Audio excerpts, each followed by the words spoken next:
I am the recognized top womanizer at university. I flit through the flowers without getting caught by a single petal. The only one I truly took seriously was Willow. We talked for a long time, but then, when she was drunk and emotional, she whispered another man's name. She sobbed, saying, "I've had enough fun. I want to find an honest man and marry him." A mouthful of old blood instantly lodged in my throat. A mouthful of old blood instantly lodged in my throat. Damn it. You've had enough fun, but I'm not done yet.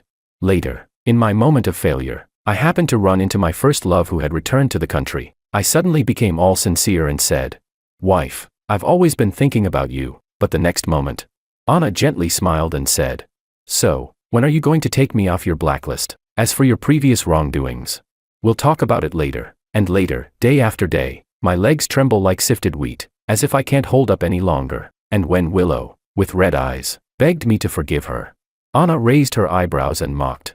"I'm already showing, but you're still not letting go." Chapter 1. I made my way from a small town to the capital university. I had almost no advantages besides my looks, yet I could easily flit through the crowd without ever getting attached. Whether they were rich young women or brilliant school queens, I could easily win their hearts. I'd play the ambiguous friend role, and after winning them over, I'd act oblivious. As a result, I earned the title of the top womanizer at the capital university. Even so, they still saw me as their idol, treating me with tenderness and dependence. In their eyes, I was a lost soul in need of rescue, and they were sure I would settle down for them. Whenever the mood was right, I'd always redden my eyes and tell the story of my first love, how I once loved her so deeply, but she fell ill during her prime and eventually left me, becoming my eternal regret. Perhaps because of this, I became insecure, unable to truly establish a lasting and stable relationship with the opposite sex. In such moments, I'd look at them with deep, sincere eyes, as if saying, "You're different." That expression, full of love, always made their eyes shine with sympathy and a desire to save me. But I knew clearly, they were just temporarily feeling like saviors. Privately, they still shared dog training strategies on social media, backup plans, and how to train their ATM boyfriends to show their independence and clarity. I didn't feel uncomfortable with it, though. After all, it allowed me to switch between flirtations without guilt. Having such thoughtful backups was simply great. Only with Willow, we really took things seriously for a long time. She was gentle, considerate, understanding, and never went to extremes with feminism. She'd spend months knitting a fine scarf for me by hand. She'd walk through every street with me to find authentic hometown flavors. And after being with me, she would keep her distance from other men. There was no doubt about it, she was my ideal type. Just as things were about to become official, I overheard her, drunkenly murmuring the name of another man. She whispered, "Makoto, I'm done playing. When are you going to marry me?" She leaned against the bar, resting her chin on her hand, swaying slightly, and murmuring, "What am I thinking? I've been with a womanizer like this for so long, and you don't care at all. How could you still wait for me?" The bartender and I were standing nearby and overheard everything. The bartender, moved by her, said thoughtfully, "She even put your contact info as her screensaver. She really loves you." I turned pale, my hair turned green, and my nose was red. I felt like a clown. I scratched my head and said, "Well, I'm not Makoto. I'm just the womanizer who's been with her for so long." The bartender was speechless. He opened his mouth but couldn't say anything. I suppressed my sorrow, paid the bill, and asked the bartender to book her a private room. I was left with nothing but a thin, frail silhouette. Chapter 2. When I got home, my face immediately darkened. I rushed to the bathroom and splashed my face with cold water several times before I could calm down a little. God knows, a mouthful of old blood instantly lodged in my throat. I was wondering why so many people called me a jerk and advised her not to be with me. Yet she still insisted on accepting my confession. Turns out, she was just using me, this loser, as a tool to irritate her ex. Damn it, using a womanizer as a tool, how is that right? I screamed, "Fuck your mother," countless times in my mind before I could settle my emotions. The bathroom door was knocked on, and I opened it to find David, who looked like he had just woken up. He rubbed his eyes and asked, "Bro, are you okay? Did someone insult you again? Give me their account. I'll go after them." Hearing that warmed my heart. Being in the womanizer business, we're often cursed out, especially by those knights in shining armor, simp protectors, and even stalkers who come to my social media to insult me. I didn't mind. I could even show some magnanimity, but David couldn't stand it and would often fight with those who insulted me late into the night. There were also people in the dorm who disliked me and would often pick fights with me. When he found out, he suggested we move out, so we rented an apartment nearby. After David started his own business in college, he began working hard to earn money. His first car was actually bought as a gift for me. He knew I was a flirt and would even take the initiative to help me check out and introduce beautiful women. When we were kids, I took on the role of parent and cared for him. Now that we're older, the roles had reversed. I patted his back and said, "It's nothing. I'm just planning to switch things up." David looked at me knowingly. He said, "Before, you'd change girlfriends every 2 months at most, but this Willow has been around for almost a year. I thought she was going to be my sister-in-law." I gave a guilty smile. I replied, "How could that be? Do I look like the kind of person? If he knew I'd messed up this time, what would be left of my glorious image in his eyes?" This matter had to be kept between us. Thinking of Willow, I couldn't help but smirk inwardly. If I really played with an innocent girl's heart and got betrayed and tricked in revenge, I'd accept it. That would be what I deserve. But Willow, that bitch, she doesn't deserve that. I curled my lips and looked at David. I said, "David, help me with something tomorrow." Chapter 3. The next day, I went back to the dorm to pick up the rest of my luggage. As soon as I reached the door, I heard the laughter of the jealous cucumber roommate. He laughed and said, "Ha ha ha. Even the womanizer gets played sometimes. This is so satisfying. Always acting like he's the center of the world, thinking all women fall for his act. Now he's seeing reality." "Ha." Another roommate replied, "Martin, your goddess took your money and went to a hotel with another guy. If it weren't for George, you'd still be kept in the dark. Isn't this a bit much?" That was one of the roommates who couldn't stand it and spoke up for me. I pushed the door open and smiled. "For some jealous cucumbers, even my breath is a mistake." Martin looked displeased and said, "So what? Did I say something wrong? You play with so many women, and you're actually proud of it." I looked at him, my eyebrows slightly raised. I smiled and said, "Of course, I'm proud. I don't spend a dime, yet women rush to me and pay for me. I can barely keep up with all the dates. Now, look at you." I gave a playful smirk. I continued, "You eat instant noodles, spend all your pocket money on women, and then, when they turn around, they take your money and go to another guy's hotel, and you still feel like you're part of the action." A few roommates couldn't hold it in and lowered their heads, trying to hold back laughter. He was so angry his face twitched, but he couldn't say a word. I said, "You enjoy insulting me as a womanizer, but do you know how much effort it takes to be a top-tier womanizer? I wake up at 5 every morning, work out for 2 hours, focus on my abs and core. I eat a balanced diet and never touch fried food. To ensure my energy and mental state, I go to bed at exactly 10 p.m. every night. Every day, the first thing I do when I wake up is weigh myself and measure my body fat percentage. I've kept this routine for 5 years, but external conditions are just the basic requirements. To be a better playboy, I majored in psychology and taught myself philosophy. Psychology lets me see through a person's essence and steer the situation in the right direction. Philosophy is the best way to strengthen and arm my brain, keeping me calm and sharp in any situation. I do background checks on every woman I take an interest in. If she's into oil painting, I'll learn about the history of oil painting and the works of Da Vinci, Giorgione, Monet, and other masters. If she loves extreme sports, I'll go try bungee jumping, paragliding, or skydiving. If she's into feminist independence, I'll treat the second sex as my Bible, using circular reasoning to make her happy. I need to both keep up with her conversation and provide emotional value. But when it comes to the flirtation process, maintaining a proper balance is key. Flattering someone too much will only make them think their value is extremely high. The key to understanding human nature is the ultimate emotional fluctuation. Sometimes they're moved to tears, sometimes they feel unbearable pain, sometimes they're indulged in excitement,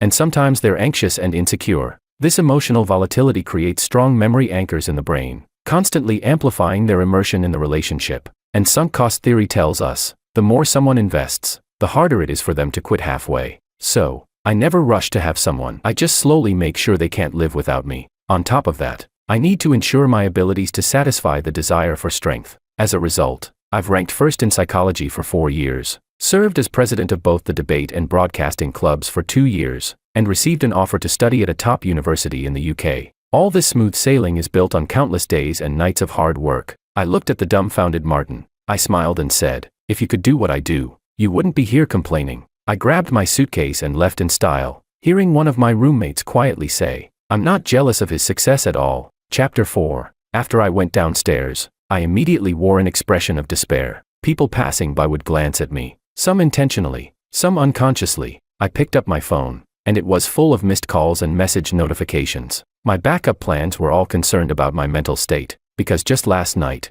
my secondary account was exposed by someone with ill intentions and posted on the campus wall. It recorded the story of a deeply emotional man who, after suffering psychological trauma, got close to the light source. At the end of the story, The light source turned out to be fake, leading to a deeper abyss. Those who heard it were heartbroken, and those who saw it were moved to tears. The post detailed the sweet and sour moments of my ambiguous relationship with Willow, narrating it in an overly dramatic way through words. I've been good with words since I was young, and charming phrases come to me easily. As for the incident at the bar, a bartender even came forward to verify the truth of the story. I had completely become the object of everyone's sympathy. What's more heart-stirring than a prodigal son returning, only to be cruelly betrayed? After all, saving a jerk is far more fulfilling than being with a good, decent guy. It makes a woman feel needed. Another phone call came in, and I answered it with a hoarse voice. A younger female student asked, "Senior, are you okay? Willow's such a bitch, don't let her get to you." I croaked, "I'm fine. I just want to be alone for a while." She said, "She's not worth your sadness. Maybe you should try looking at other people." I weakly smiled and replied, "Thanks." Of course, I wasn't sad. After all, this secondary account was something I had put out myself. I have more than 10 similar accounts. Each one records the stories of different flirtations. I knew that someday, they would come in handy. Chapter 5. When I got home, David eagerly told me everything that had just happened. He said, "Bro, when I was taking the things you gave me downstairs to throw out, I just so happened to run into Willow in the hallway." He continued.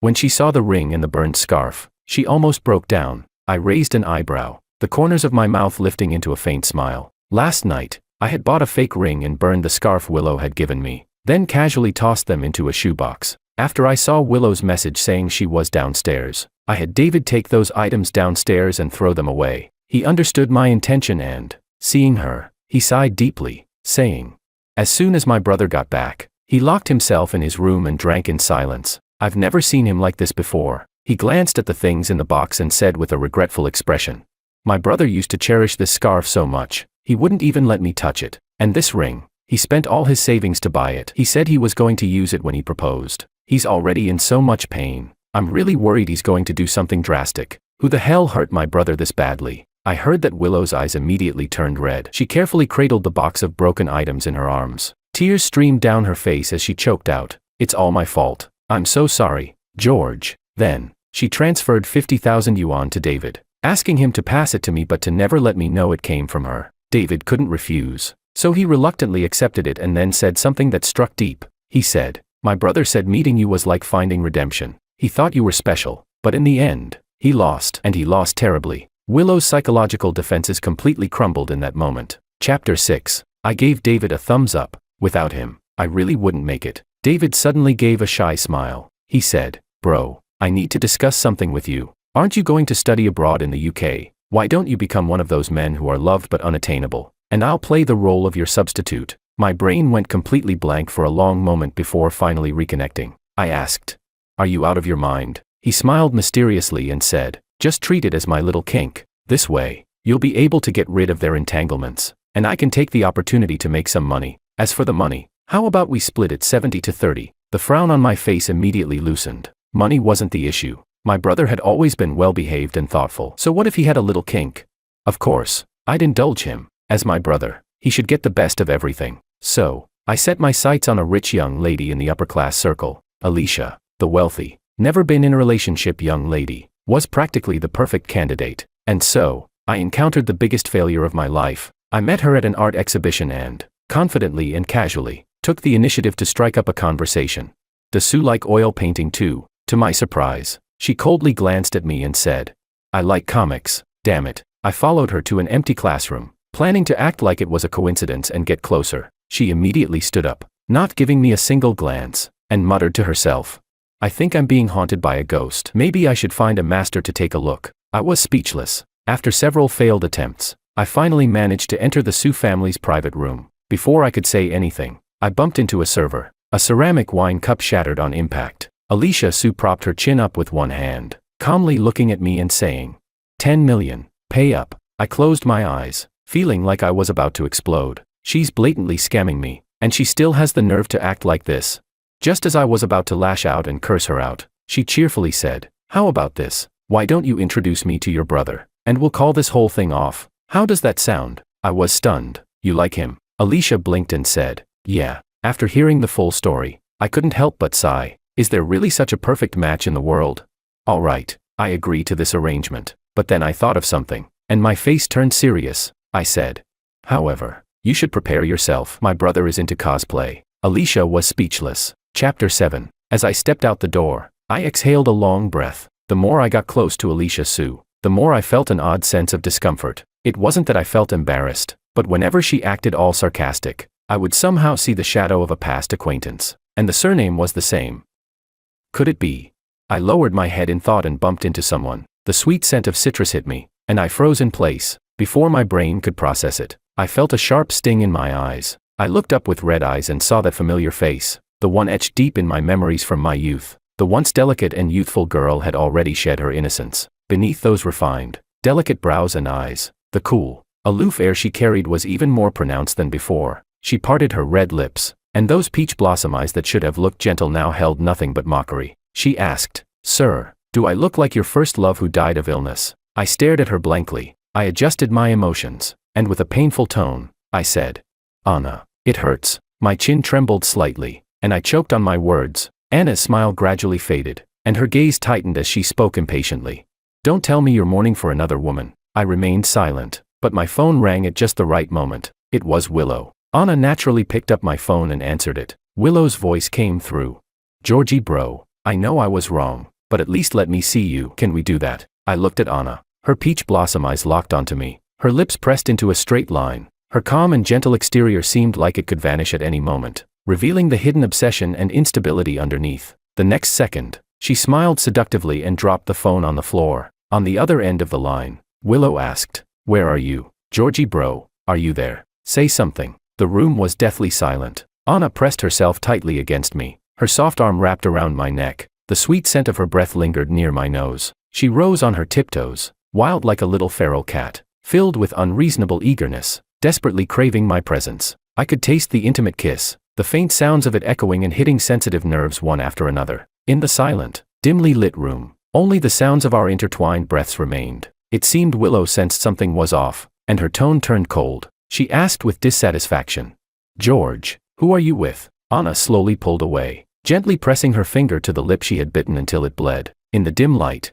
her eyes were dark and deep, like a cold, bottomless pool. Her voice had a slight breathiness to it, seductive and captivating. She said, "Just take me off your blacklist first. As for your past mistakes, we'll talk about them later." Okay. My mind, still dazed, finally snapped back to reality at that moment. I smiled at her, my expression soft, my voice laced with longing as I said, "Go to hell." Anna was speechless. I picked up my phone, hung up, and walked away without looking back. Chapter 8. When I reached the bottom of the apartment building, I saw Willow crouching in the corner of the staircase. Her petite figure was hidden in the shadows, and several crumpled tissues were scattered at her feet, giving her a frail and wronged appearance. When she heard movement, she stood up and looked at me. Her eyes were filled with tears, moist and glistening. We stared at each other for a few seconds, and she lowered her head, wiped her eyes, then tightly clenched the tissues in her hand. As if forcing herself to calm down, she said, "I'll clean this up when I leave." I averted my gaze, too lazy to play along anymore, and turned to walk away. She quietly asked,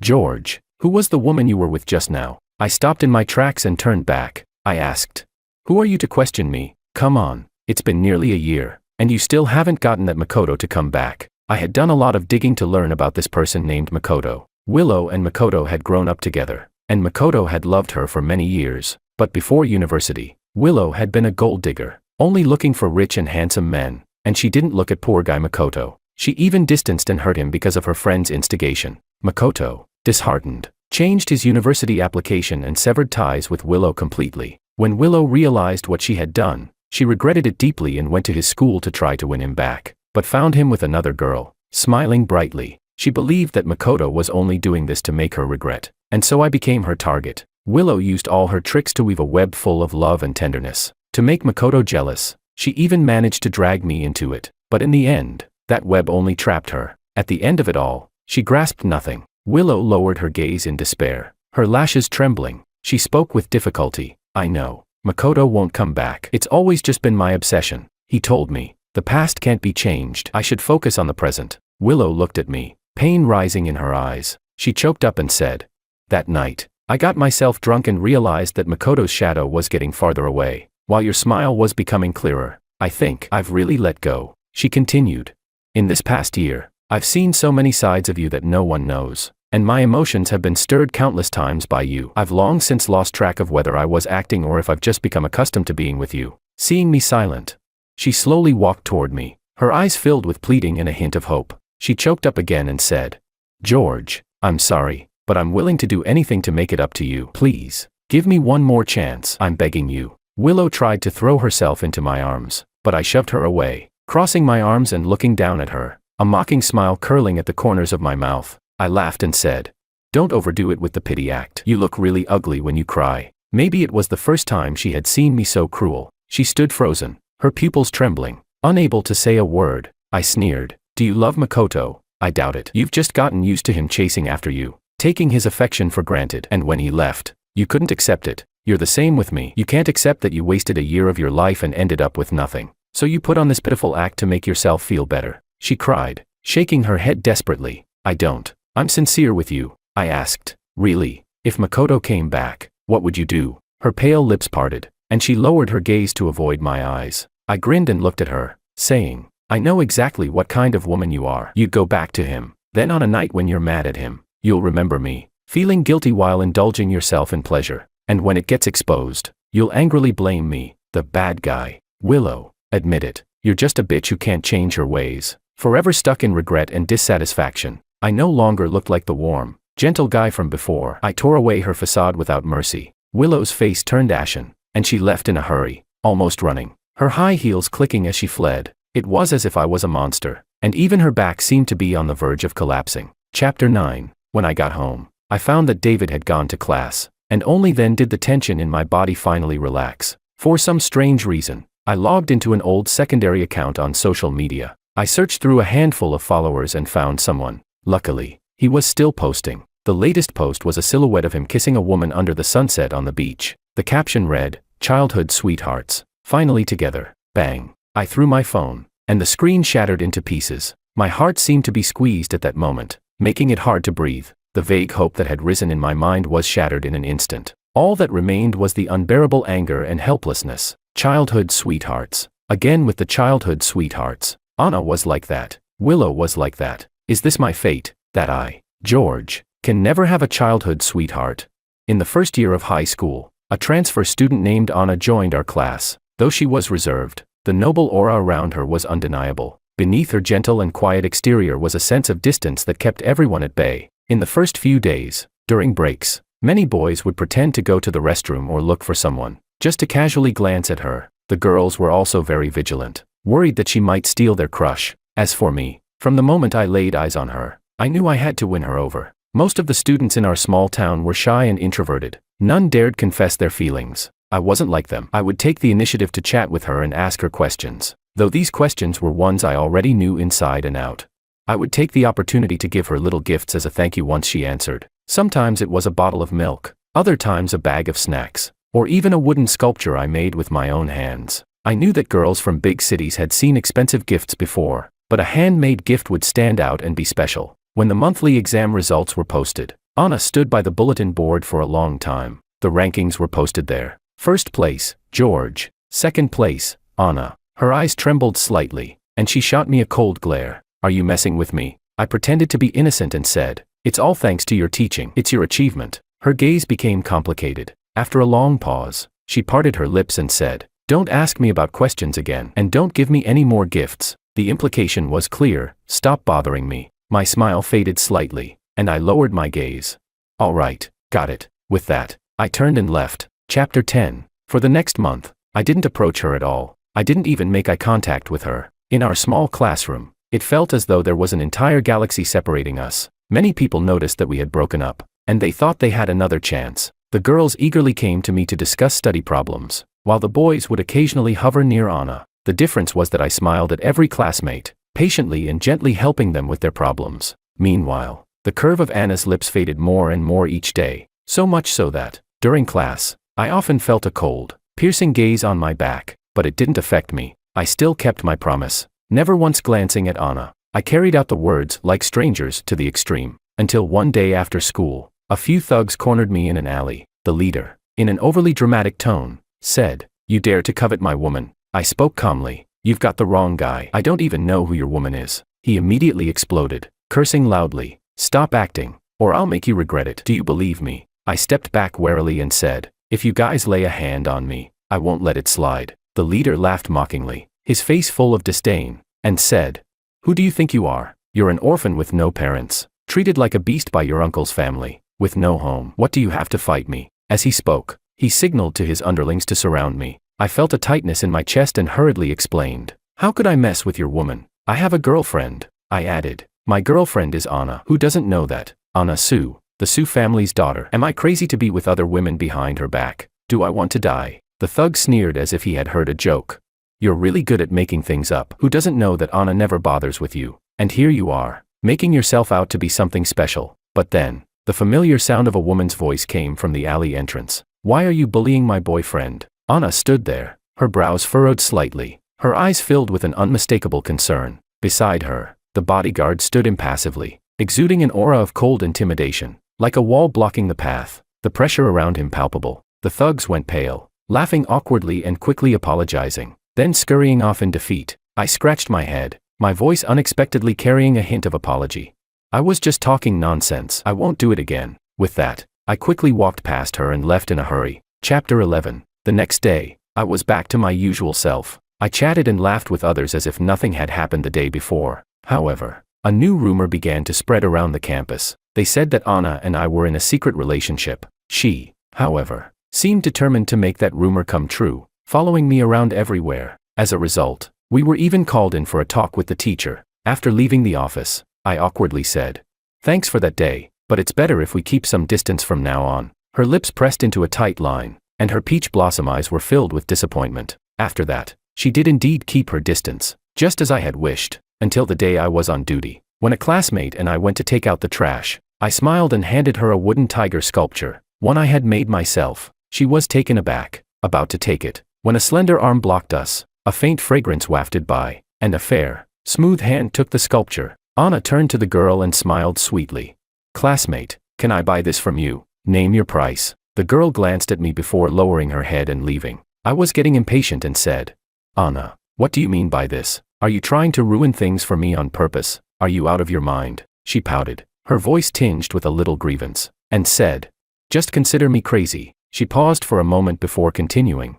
George, I've changed my mind. You can only come to me for questions and bring me gifts. That day, the sunset stretched our shadows close together, as if we were merging into one, inseparable. I knew the time had come. The next day, I deliberately exposed the frightening scars on my arm. Anna's eyes reddened. After school, she insisted on taking me to her house to apply medicine and bandage it. That night, the moon was big and bright, casting enough light to clearly see the fine hairs on her profile. Laughter and shouting could be heard from the yard, and she nervously curled up into my arms. That was our first embrace. My uncle and aunt were arrested for their crimes. Finally, our lives returned to a peaceful calm. With that, my plan was perfectly executed. Chapter 12. The more she cared for me, the more my initial intention seemed utterly despicable. At an age when true feelings should be exchanged, even a hedgehog becomes soft with a little kindness. I confessed to her that everything had been a manipulation, and I was prepared for her to get angry and distance herself from me. But Anna just shook her finger and said,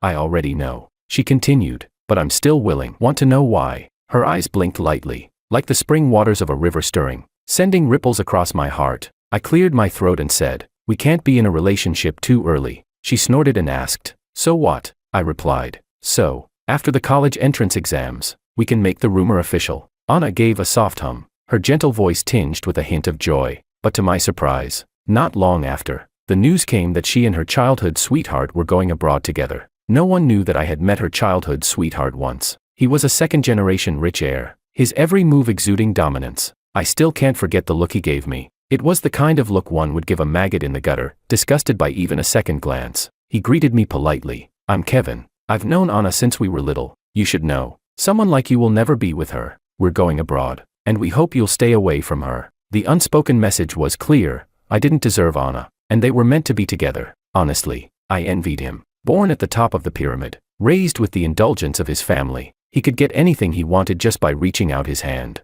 He didn't have to care about anyone's opinion or feelings. Even if he acted recklessly, there was always someone there to cover for him. That's why he could speak to me in that high-handed tone. But I wasn't like that. After my parents passed, my brother and I became orphans, living off the charity of others. I had to be obedient and sensible. I had to read the room. As the eldest, I had to protect my brother. I had to carry the weight of this broken family. Even now, despite wanting to punch him in the face, I knew I couldn't afford the consequences of doing so. I took a deep breath, forced a smile, and said to him, "Are you so sure that Anna will go abroad with you?" Kevin raised an eyebrow, the disdain in his eyes unmistakable. He asked, "Want to make a bet?" I didn't respond, and he turned to leave. Even without his words, I knew. It seemed like I had only this one card to play against him. I had given my heart, so I bet that Anna also had feelings for me, even if it wasn't much. At least before she left, she would say goodbye to me. The next day, the homeroom teacher told us that Anna had gone abroad. No explanation, not a word, not even a message. I understood the expression on Kevin's face before he left. He was already certain of his victory. I had lost completely. Chapter 13. Maybe it was out of shame and anger, or maybe it was self-deception. To preserve the last bit of my pathetic self-respect, I threw everything that carried the memories of the two of us into a metal bin. The unfinished wooden sculpture, the bracelets we bought together while shopping, the handmade little figurines we made, the pen she borrowed, the notebook she wrote in, even the red string tied around the ancient tree at the temple with our names written on it. I pulled it down and burned it all to ashes. I truly severed all ties. The flames flickered, reflecting in my eyes. They also ignited the burning anger in my heart. Money, I will have it in the future. Fame and fortune, I will have them too. Women, I will have plenty. I will climb to the top and then give them the middle finger, saying, "What are you even worth?" As my thoughts settled, I also calmed down, thinking back on my childish mindset. I couldn't help but laugh at myself. It felt like all my irrationality had been for Anna. My life is my own. What does it have to do with anyone else? No one will care how I live my life. And now, we're strangers. Why should I care about them? But I can understand. The heavens gave me a smart brain and outstanding looks, so it's not surprising that I'd face some heartache in love. Once I realized this, my heart became as still as water. Whether it's Anna or Willow, they can both just stay the hell away from me. I glanced at the phone lying on the ground, then picked up my tablet and sent David a message. I wrote, "Bring me a new phone when you get back. Out with the old, in with the new." Chapter 14. Soon, it was time to leave for my trip abroad. At the airport, I briefly talked to David about Alicia. Seeing his eager expression, a dark sense of amusement rose in me. How long would this CEO pretending to be a substitute cosplay last? What I didn't expect was that after David left, I would run into Anna. However, after giving myself a little psychological pep talk, when I faced her, I felt completely calm. I could even smile and joke with her. "Are you here to send me off?" She was wearing a polo dress, looking casual and relaxed. She squinted at me and asked, "Why is it that as soon as I come back, you want to leave? Are you avoiding me?" I kept my smile. Maybe it's just that we don't have much fate together. I glanced at my watch and nodded at her. "I'm about to board. Let's talk next time we meet." Anna pressed her lips together without saying anything, standing still as she watched me walk away. Once on the plane, I looked out the window and slowly exhaled. The anger and frustration from the past should come to an end. It was time for me to begin my next journey. However, 3 minutes later, an unexpected voice broke the silence. "Excuse me, sir. I'm in first class. Would you mind switching seats with me?" The middle-aged man sitting next to me happily agreed. The familiar faint fragrance drifted into my nose, and I turned to look at her. I was speechless and said, "Are you Samara? Can't you just leave me alone?" Anna's light-colored eyes were shining with light, looking especially bright. She smiled slightly and said, "Yeah, I just can't die in peace." I was speechless. Chapter 15. On the plane, she tried to explain why she left without saying goodbye and that there was nothing between her and Kevin. I wasn't interested in hearing her nonsense, so I interrupted. "Don't disturb the others while they're trying to rest." Suddenly, a head popped up from the seat in front of us.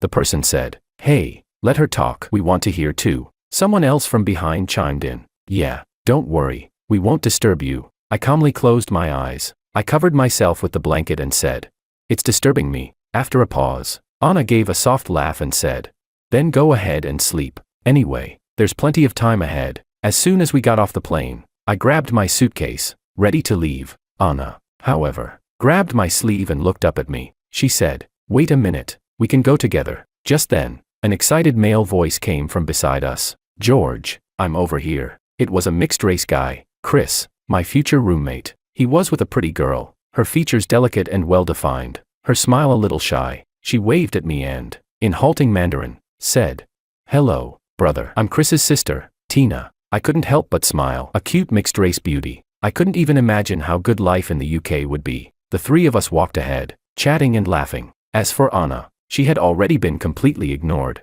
Chris leaned in and asked, "George, what's up with the beautiful girl behind us? Why does she look so upset?" Without looking back, I replied, "Oh, maybe she's constipated." Chapter 16. I had been in the UK for a while and was starting to adjust to life there. I was just so busy, there was no time to fish. Besides, the women here are so cold and indifferent, they totally ignore my attempts at flirting. Is this normal? I had to comfort myself, telling myself that everyone has different tastes, no need to force it. On the other hand, Anna kept hanging around me when she had nothing else to do, and it was getting annoying. One day, after class, dragging my exhausted body to the school entrance, I unexpectedly ran into a familiar face. Kevin had changed quite a bit compared to before. His hair was neatly styled, and he was dressed in a formal suit. The biggest change was his demeanor. He had matured a lot. He frowned and stared at me for a long time, his face a little tense. I raised an eyebrow. "Here to warn me again," he replied. "Forget it. I think you and Anna are a good match. I wish you both the best." Kevin's expression was complicated. Just as he was about to say something, he was interrupted. Anna asked, "Who do you think I'm a good match with?" Anna was wearing a black dress, her aura cool and elegant. She stepped over and stood beside me, her posture intimate, as if the years of distance between us had never existed. My temper flared up. I sneered. "What? Are you two just bored and thought of having some fun with me?" A flash of pain and guilt appeared in Anna's eyes. Her voice was hoarse as she said, "George, I'm sorry." Kevin took a deep breath and looked at me. He said, "The misunderstanding and separation between you two were caused by me. I owe you both an apology. Let's go to a cafe. I'll explain everything to you." Anna pursed her lips, her expression unhappy. Kevin gave a small, strained smile and said, "I just want to make up for my mistake." He looked at me, clearly waiting for my response. The person who had once looked down on me was now apologizing sincerely. Whether out of curiosity or nostalgia, or both, I nodded and agreed. Kevin let out a relieved sigh, a smile of relief on his face. He said, "Thank you." Chapter 17. The cafe hidden in the shopping street offered a quiet escape from the bustle. The soft, melodic music gradually eased the tension in my heart. Kevin sat across from me, stirring his coffee, and slowly began speaking. "The reason Anna left so suddenly was because her father was seriously ill. She asked me to explain to you, and you probably know the rest. As for the harsh words I said to you, they were both her brother's request and my own selfishness. I'm sorry." He turned his head to look at a woman chatting with someone by the window. A trace of nostalgia and relief appeared on his face. He said, "Anna has always been outstanding in both character and appearance. Compared to others, she could be considered perfect. It's completely natural to fall for her. But even though she wasn't opposed to me, there was always this distance between us. I thought that as long as I kept treating her well, she'd eventually be moved. So I foolishly cleared away all the obstacles." At this point, he gave a self-deprecating smile. He continued, "She did realize how I felt, and made it clear that we were just friends. I begged her and even lost my temper. But all I got in return was her distance. I had no choice but to return to the role of a friend, pretending nothing had ever happened. When the relationship finally started to ease, she transferred schools and fell for you, some small-town exam-focused guy who is nothing like me." I furrowed my brow and looked at him, but he smiled at me openly, without shame, and said, "Sorry, but that's how I really felt at the time. Maybe all unrequited love eventually turns into resentment. So I let jealousy drive me to provoke you. It felt like if I saw you suffer, I could finally get revenge and feel good. But you remained so calm, making me look like a clown." I took a sip of my coffee. People with different perspectives can't empathize with each other, so we couldn't see through each other's facade. But here we were, sitting peacefully together, like old friends sharing past grievances, which, in a way, was a sign of growth, wasn't it? He said. "After going abroad, Anna found out that you had blocked all her contact information, and I told her the truth. That was the biggest argument we had. I couldn't understand why she'd fall for a guy like you. A jerk. She said if it were you, you would never speak ill of someone else. That's the difference between us. We parted on bad terms, and from then on, we were strangers." Kevin said he was initially angry and embarrassed. He had a good family background, a comfortable life, and certainly wasn't as shallow as I was. How could Anna say he was worse than me? To escape reality, Kevin traveled all over the world and met people from all walks of life. He met refugees who fought to the death over a piece of bread, children sold by their parents, and countless other struggling souls fighting to survive. He said, "Gradually, I started thinking about you, started to understand you, and even began to admire you. George, you've carried your burdens through all these difficulties. You fought through life's struggles to get where you are today. I apologize for my past prejudices. I'm sorry. I finally understand why Anna likes you." The coffee was almost gone, and the misunderstanding was finally cleared up. His expression was calm, and his smile became more relaxed, as if the knot in his heart had finally unraveled. He handed me a business card. He said, "This is my contact information. The damage I caused can't be undone, but I'll do my best to make amends. If you ever need help, feel free to reach out." I took it with composure. I replied, "All right, I'll gladly accept." In the adult world, there's no such thing as forgiving and forgetting with a smile. Only real, practical exchanges of interests. When connections are offered, they should be utilized. Finally, I asked him, slightly puzzled, "Do you have a girlfriend now?" He was taken aback for a moment, realized what I was asking, then shook his head and smiled. "When we were kids, I had plenty of playmates. How could I have just one childhood sweetheart?" Chapter 18. After Kevin left, Anna pushed the door open and entered. She cautiously glanced at my expression, hesitant to speak. I spokely. "He already told me everything." Anna's eyes brightened slightly, and she pressed her lips together.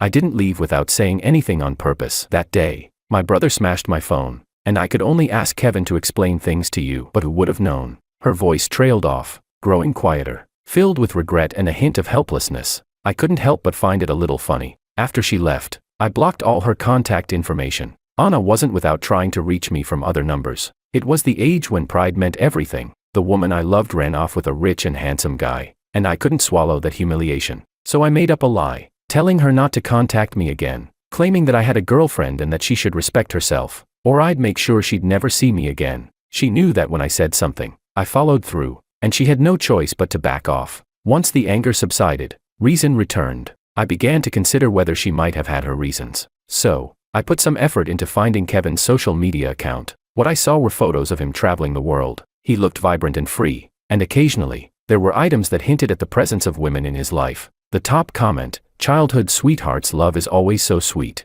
I didn't have the courage to look further, realizing how foolish and sad I was for making excuses for Anna. After that day, I completely erased her from my life. Avoidance may be shameful, but it worked. I shook my head with a smile and said, "It's a bit nostalgic, a misunderstanding that lasted for so many years." I continued, "It's not your fault. It's my fault for not giving you a chance to explain." Then I shifted the conversation. "But I'm not wrong either, because my pride matters more than anything. I guess it's fate, no destiny for us after all." Anna pressed her lips tightly together, looking at me with a mix of panic and confusion. She said, "George, I interrupted her. I said, "Anna, we've been apart for 5 years, not 5 days. The changes between us are so drastic. Calling it earth-shattering wouldn't even be an exaggeration. Our experiences and mindset are completely different now. It's not just about clearing up the misunderstanding and going back to how things were. I've truly let go of you, and I really have liked other women. You don't really think I'm dating someone to try to get you back, do you?" She lowered her eyes, her long lashes casting a shadow beneath them. I comforted her. "Maybe it's just an obsession you have with me. You need to break free from the cycle you're in to meet someone better." Anna silently smiled through her tears.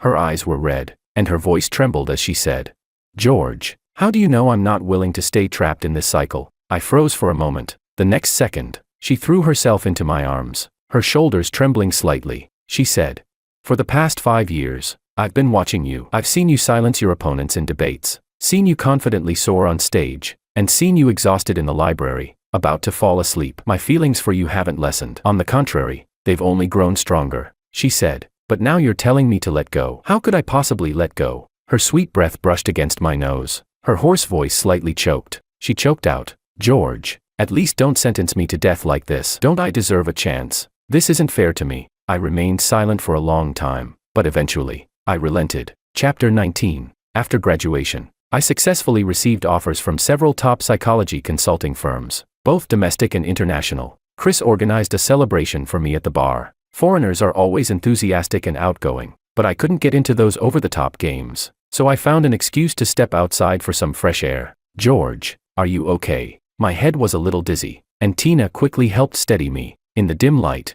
her eyes were as clear as water, gazing at me without blinking. I slowly cleared my head, pulled my hand away, and said, "I'm fine. Go back in and have fun with them." I knew Tina had feelings for me, but I wasn't in the right state of mind for that. "Georgie, brother." My eyelid twitched, and I was about to correct her, when suddenly, a bright light flashed, and I looked up to see Anna getting out of the car. She naturally linked her arm with mine, her gaze cold, her dark eyes narrowing as she looked at the people around us, a subtle warning in her eyes. With a cold snort, she said, "I won't disturb your gathering tonight. I'm heading home with my boyfriend." Tina stared at me, Her eyes filled with reluctance. I was eager to get Tina to drop the unrealistic idea, so I nodded toward her and said, "Yeah, I'll go back with my girlfriend. Please tell your brother for me." A look of disappointment flickered in her eyes, but she simply nodded and went inside. As I turned around, I saw the smile on the woman's lips next to me, as if she was in a good mood. I couldn't help but say, "It's not real. So what are you happy about?" Ever since I agreed to her before, she'd been cutting off all my chances with other women. My earlier confusion was cleared up. It wasn't that I couldn't do it. It was that someone had been secretly sabotaging me. She parted her red lips and softly whispered, her words lost to the night, carried only by the wind. She said, "It will come true, eventually." Chapter 20. When I got home, Anna expertly rolled up her sleeves and entered the kitchen, bringing out a pot of hot hangover soup. Curious, I asked, "How did you get in?" She leisurely ladled the soup, giving me a soft laugh as she said, "Chris gave me the code. Ever since I gave in 3 years ago, she had taken ownership of my kitchen, cooking meals and making soups for us. She'd come and go as naturally as if it were her own house. I worried Chris might have an issue with it, but he just smiled and waved it off. If you don't let her come, my stomach will protest. Now, he even gave her the house code." I sighed and rubbed my forehead. Anna placed the warm soup in front of me. She said, "Drink this and go to bed, or you'll have a headache tomorrow." Her voice was gentle, soft, and sweet, carrying a hint of tenderness. I looked up at her, her clear eyes, framed by soft steam from the soup, giving off a warmth that hit me hard. The thought of a sense of home made my heart tremble, my breath catching for a moment. Though I had the hangover soup, my head still felt foggy. I stared at Anna for a long time. She parted her red lips and asked, "What's the matter? Why are you staring at me like that?" The next second, I leaned in and kissed her lips, the warmth testing, with a hint of sweetness. Anna's pupils shook, frozen in place. I pulled back slightly, a rare mischievous smile on my face. I said, "Now we're even." The next moment, she wrapped her arms around my neck and straddled my lap. Her soft, warm kisses following in quick succession. The familiar scent lingered at the tip of my nose, her tongue eagerly tangled with mine. Such blatant seduction, who could resist? At the very last, on the verge of losing myself, she whispered encouraging words. I kissed her again, until I heard her broken words, barely forming a sentence. Chapter 21. A month later, I stood speechless, holding Anna's pregnancy test results in my hands. I looked at Anna, who was blushing beside me, and complained, "Are you out of your mind? What kind of body does she have to get pregnant on the first try?" Her lips curled into a victorious smile. The little sparkles in her eyes danced with joy. She said, "Husband, whether I'm sick or not, this report already proves everything." I was speechless. The news about Alicia's engagement was causing a stir back in China. I looked at Anna and asked with a sharp tone, "So what about your niece?" She was drinking carrot juice casually and replied, "I'm not sure, but Alicia isn't that kind of person." It wasn't until I came to the UK that I found out Anna was actually Alicia's aunt, but the age difference between them was only a year. Sue family's mother had been an older mother, and after suffering a serious illness, she passed away soon after giving birth to Anna. The Sue family's father, deeply hurt by the loss of his wife, became ill and went abroad for recovery. Sue family's eldest son took over the family business, neglecting his younger sister, perhaps blaming her for their mother's death. Anna, always well-behaved and considerate, was gentle and kind to everyone, never causing any trouble for her family. Even so, she never felt accepted by them. She transferred to that small town, probably the most rebellious thing she ever did. It was her mother's hometown. That's where we met. Later, her father's health deteriorated, and she had no choice but to leave in the middle of the night. Fortunately, her father was saved. Perhaps because he had been so close to death, he finally realized that he had ignored this child for 16 years. He wanted to mend their relationship, and with the excuse of his illness, he kept Anna in the UK. Before he passed, he stubbornly held Anna's hand and asked, "Do you resent me?" Anna said she didn't. Her answer was gentle but distant. I don't know what the Sue family's father was really thinking, but I feel sorry for Anna Sue. When she needed family the most, everyone treated her like she didn't exist. They vented all their resentment on such a young girl, never considering how much she must have suffered or blamed herself. And when she no longer needed her father and brother, they came back and emotionally blackmailed her, pretending to be the loving family they never were, self-deceiving and playing the role of a close-knit family. It's ridiculous. What did Anna do wrong? She had been tortured for so many years. She didn't choose to be born into that family. Chapter 22. Thinking about all of this, I couldn't help but let out a long sigh. Anna, seeing this, threw herself into my arms and asked, "Husband, what's wrong?" I stroked her head, my tone low and somber. "Anna, my heart aches for you." She froze for a moment, then gently chuckled and snuggled into me. The sound of her laughter resonated in my chest, sending waves of warmth through my heart. She said, "If I knew you cared this much about me, I would have complained even more." I chuckled softly. The next moment, Anna slid a diamond ring onto her ring finger. Anna stared at the ring in shock, her eyes wide with surprise. I said, "Your family hasn't treated you well, and if I don't treat you well, I can't imagine how much that would hurt you." I continued, "This time, let me be the one to be your family. Okay, the wedding should be the grandest, and the wedding dress should be the most beautiful." Her eyes reddened, and she buried her face in my chest, choking out, "Okay." Chapter 23. After witnessing the fiasco of David and Alicia's engagement, Anna and I both agreed that the misunderstanding needed to be cleared up sooner rather than later. With our friends and family all in China, we decided to hold the wedding there. After returning to China, I met Anna's older brother for the first time. His face was still not in the best shape, but there was nothing he could say. First of all, he had no control over us. Second, he couldn't even control his own daughter, who insisted on marrying no one but my brother. And most importantly, I had already achieved the ambitions I had in my youth, and I no longer needed to depend on anyone. The whole "we're from different worlds" argument could go to hell. I spent a month preparing, giving Anna the grandest wedding possible, but the guests were all people Anna invited. I don't know if it was intentional or not, but Anna invited everyone from my past relationships, including Willow. She even arranged for them to sit at the same table. This woman just kept pushing her limits, constantly crossing the line. I said, "Anna, you really want to stir up trouble, don't you?" She looked down with a hint of innocence and grievance. She said, "I've been so jealous of you for these past 4 years in college. It wasn't easy for us to get back together. Can't I show off a little?" Since we got back together, she had become more demanding, but when I looked into her eyes, as warm as autumn sunlight, my heart softened. I said, "Fine, do as you wish." During the toasts, Willow kept her lips sealed, surrounded by a heavy, defeated aura. This was thanks to someone's relentless provocation. When I first returned to China, Willow begged me for forgiveness multiple times. After she found out I was getting married, she even came to my house crying in the middle of the night. But it was Anna who answered the door, radiating an icy coldness. That was the first time I saw her speak in such a harsh tone. Taking off her gentle, composed mask, she raised an eyebrow, revealing a wicked sneer. She said sarcastically, "I'm already showing, but you're still not letting go. Just get lost." Despite being humiliated like this, she still showed up at my wedding. Willow looked up at me, a painful smile tugging at her lips. She said, "George, I wish you happiness, and I'm sorry." I didn't respond. Just as I hadn't accepted Kevin's apology, the wounds I had suffered couldn't be healed with a light sorry. In this life, there's no need to force a perfect ending. Victims have the right to refuse forgiveness. Chapter 24. That night, Anna was unusually drunk. The corners of her eyes were tinged with a hint of vulnerability that had never shown before. She clung tightly to my arm, as if afraid I might slip away. I sighed helplessly and softly comforted her. She gazed at me, her voice full of grievance as she said, "If only we had never separated." I had thought about that too. If we hadn't had that misunderstanding, would we be happier now? The answer is, maybe not. If Kevin could boldly say those things, how could her father and brother ever have accepted her marrying me?